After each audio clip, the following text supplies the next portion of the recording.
Ẹ káàbọ̀ padà sórí ètò Miliki Express. Ẹ ti mọ̀ wípé tó bá ti di sáà yìí òun náà ni a máa ń gbé nǹkan tá a gbé wá fún yín tá a máa ń gbé jáde fún gbogbo ẹ̀yin dáàdì wa ẹ̀yin mọ́mì wa tẹ́ ẹ ti lọ́kọ àbíyàwó sílé tàbí ẹ̀yin tẹ́ ẹ ń wojú obìnrin kan àbọ́kùnrin kan pé ẹni tọ́lọ́run ẹni tẹ́ ẹ fẹ́ kí Ọlọ́run jẹ́ kó jẹ́ òun rẹ̀. Ẹ lè mú pépà àti báírò yín torí àwọn àlejò wa ti wà níkàlẹ̀ Pastor and Evangelist J.O.A.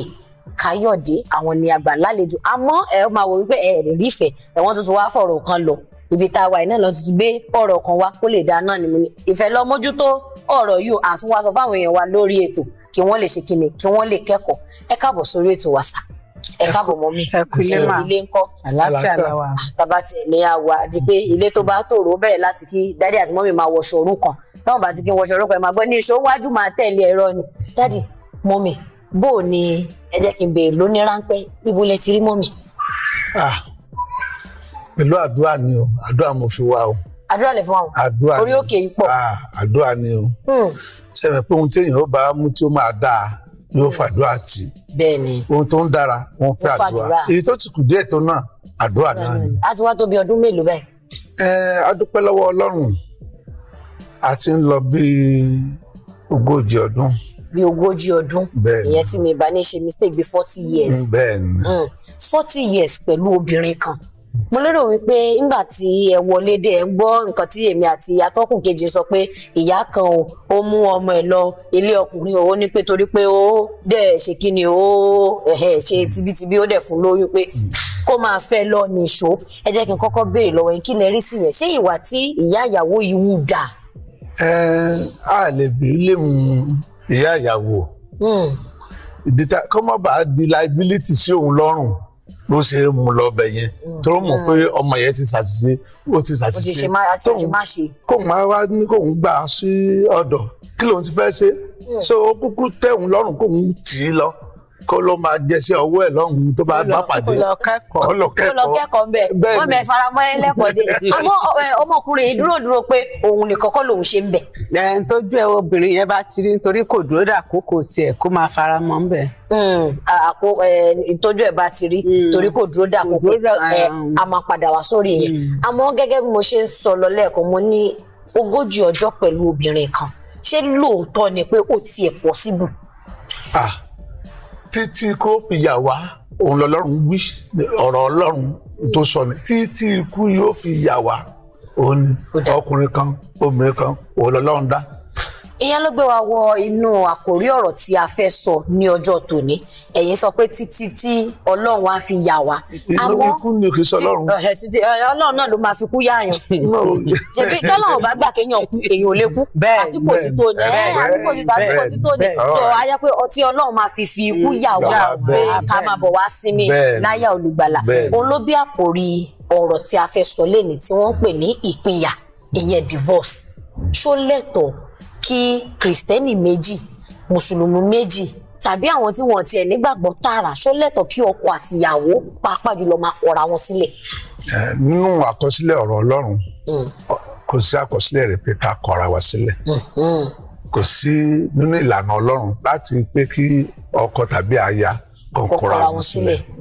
Àmọ́ nínú ìlànà Ọlọ́run yẹn náà ni mo kà ó dẹ̀ pé nínú New Testament pé tí ìwọ bá fẹ́ kọ ìyàwó ẹ sílẹ̀ lórí àgbèrè ni Ọlọ́run fi sọ wípé ẹ lè kọra yín sílẹ̀ infidelity òun ló pè.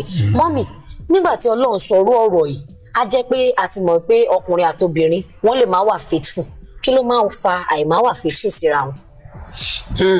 ọ̀rọ̀ ńlá. Gẹ́gẹ́ bí obìnrin o from bí obìnrin angle. Obìnrin láti ọ̀dọ̀ obìnrin. Láti àǹgò obìnrin ojú obìnrin ni kẹ́ fi wò. Kò dáa kí obìnrin má ṣe kó jẹ́ aláìṣòótọ́ sí ọkọ rẹ̀.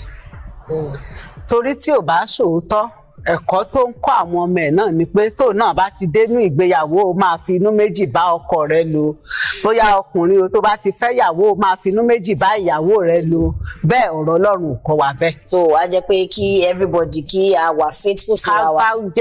ká ṣọ̀kan nínú ẹ̀mí ìṣọ̀kan ni ọ̀rọ̀ Ọlọ́run wí. Ok ká ṣọ̀kan nínú ẹ̀mí yìí ṣe mọ̀ wípé tabaníkà wo ara àwọn mùsùlùmí tó ń fẹ́ kristẹni tí wọ́n dẹ̀ ń tukọ̀ ayé wọn bẹ́ẹ̀ tí ó dẹ̀ ti wà lá. Torí pé wọ́n dúró de àkókò Ọlọ́run wọ́n fẹ́ ara wọn ní ọ̀nà tí Ọlọ́run fẹ́. Ẹ jẹ́ ká wò ó irú eléyìí tẹ́ sọ fún wa lẹ́ǹkan yẹn obìnrin yẹn ó dójú ti ara ẹ̀ ó dójú ti àwọn òbí ẹ̀ tó bá rìn lọ́nà ẹ̀tọ́ ìyàwó láìlọ́n báàgì náà máa ń pè lọ́dọ̀ wa gbẹ̀yìn ìkùlé wọlé kò gbójú ilé wọlé ìyàwó tá a bá sì ti fi jó fẹ́ ìran ló ń wò ó lọ. ẹ̀yin èèyàn wa lórí ètò Miliki Express ṣe ti gbọ́ ìyàwó tá a bá fi jó fẹ́ ìran ló máa wò lọ. Dádì ẹ jẹ́ kí n wò lápá ọ̀dọ̀ tí yín kí ọkùnrin tó lè sọ pé òun fẹ́ kọ̀ ìyàwó òun sílẹ̀ mi ì mọ̀ bóyá ẹ rò ó rí tẹ́ ẹ bá dẹ̀ rò ó rí kí ọkùnrin tó lè sọ pé òun fẹ́ kọ̀ ìyàwó òun sílẹ̀ irú àwọn ìwà wo ni ìyàwó ìyá ti máa wù.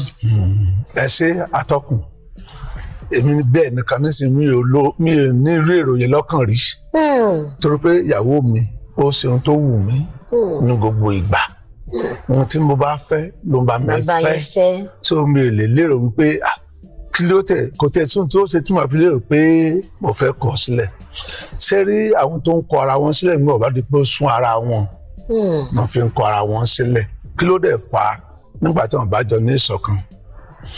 Èkejì nígbà tó wá sì jẹ́ wípé ọ̀tọ̀ ni ohun tí obìnrin ń ṣe ọ̀tọ̀ ohun tọkùnrin ń ṣe kò sí nǹkan àjọṣepọ̀ láàrin ara wọn nígbà bá sùn kíní tó sùn kejì wẹ́ kákúkú fira wa sílẹ̀ ó bẹ́tà mo tó ń fa ìkọ̀sílẹ̀ nìyẹn wọ́n sún ara wọn ni. wọ́n sún ara wọn. ẹ ṣe sísùn yìí kò mo máa fẹ́ kẹ́ láyé àwọn èèyàn tó bóyá kí mọ́mì bẹ̀rẹ̀ láti bẹ̀rẹ̀ kí nìdí tá a fi máa ń sún ara wa kí ni sísùn yìí gan ṣé bí tá a bá ríra wa ti wọ pé mo lè bá ẹ gbé o èmi náà lè bá wọ náà gbé o ó yá ẹ jẹ́ ká bẹ̀rẹ̀.